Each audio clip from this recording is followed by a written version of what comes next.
to becoming Prime Minister of Britain, anyone expecting her to do anything other than delay or sabotage Brexit was being naive at best. Unsurprisingly, that's precisely what she's done. Total capitulation. May proposes sub-Norway Brexit deal, concedes on goods, rules, EU court, and more. Prime Minister Theresa May has unveiled the Brexit deal her cabinet has agreed to put to the European Union, which appears to be even softer than the Norway option, which is to say Britain has no real effective seat at the table and yet still must comply with many EU rules, meaning that, as many of us expected it would be, this is Brexit in name only. Right, okay, so Julia, thank you so much for having me yet again. Yeah, my husband's going to start worrying about it turning up. So, since we last spoke, we've obviously had a huge amount of development in the Brexit. Yeah, it's all going terribly well. Yes. So, how's it going? How do you think Brexit's going? Just very simple. I have to say, about a weekend ago, I think I was virtually in tears on a Friday night when we heard about the Chequers agreement, or disagreement as it's now become known, and this Brexit white paper and what was being planned. And I couldn't believe my ears, because I just feel, I think like so many Leave voters, just so betrayed. I think so many of us put our trust in the Theresa May. I know people who've never voted Tory in their lives but trusted that she would deliver on Brexit, even though she wasn't a Eurosceptic, even though she hadn't voted Leave, but that she sort of was taking it on as someone who's neutral between the two sides, and she was going to drive it forward. All those speeches, Lancaster House, Mansion House, Florence, all these times she said the red lines, I thought, she's not going to renege on those. And she has. Brexit is in some trouble. Will you come back into active politics and fight for what was voted for only last summer? I would have absolutely no choice but to do exactly that. The man who spearheaded the Brexit movement is laying down a gauntlet to British Prime Minister Theresa May over her plan for a so-called soft Brexit.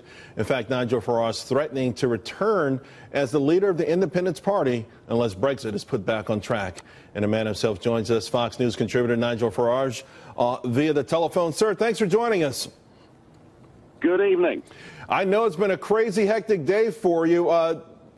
Just to remind the audience, there's been an avalanche of departures from May's cabinet, including Boris Johnson, who said that in his mind, Britain is, quote, headed for the status of a colony.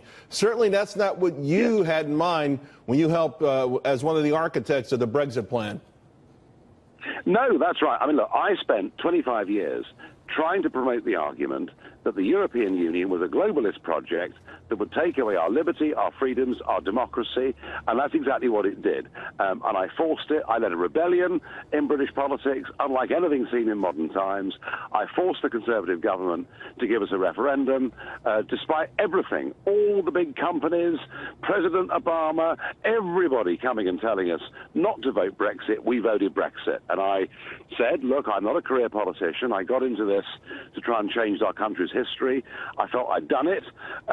And now, Mrs. May, our Prime Minister, presented a plan to her own cabinet last Friday that, frankly, would do nothing less than betray everything the country had voted for. Now, I was very critical over the weekend of Boris and others, saying, come on, guys, you can't just stand there and allow this to happen. And I'm delighted that Boris has said what he said. And now, I think what is vital for Brexit to happen and for the UK to regain its independence as a nation and to be able to sign a free trade deal with America and our other friends in the world is Mrs. May has to go. So for the audience, 48 Conservative members of Parliament would have to all agree on this vote of confidence for May. And a lot of people are saying that the clock is just ticking down, that there's probably not enough time or enough votes there. Are they wrong again? Well, let's see. Commentators are usually wrong in my experience of life. I think, rather like polling companies, they're always wrong, aren't they? I mean, do you remember it was a 98.1% chance on Huffington Post of Hillary winning the election? So, hey, let's not take this stuff too seriously. I hope and believe that 48 Conservative MPs will say, let's have a vote of confidence, and that vote of confidence, I hope, is big enough. What I know in my heart is that if this woman stays as Prime Minister, we will not get control back of our borders, our laws, our courts, and our money. It'll be a fudge and a compromise, and will leave us in a very bad place. Oh, no, I mean, this is the worst Prime Minister I've seen in my lifetime, in terms of her ability, her authority to lead. She doesn't have it. She's deeply out of her depth, and she's trying through Brexit to hold together both wings of her Are you party. angry because she's not calling you? Is that what this is about? Because you put her in She office.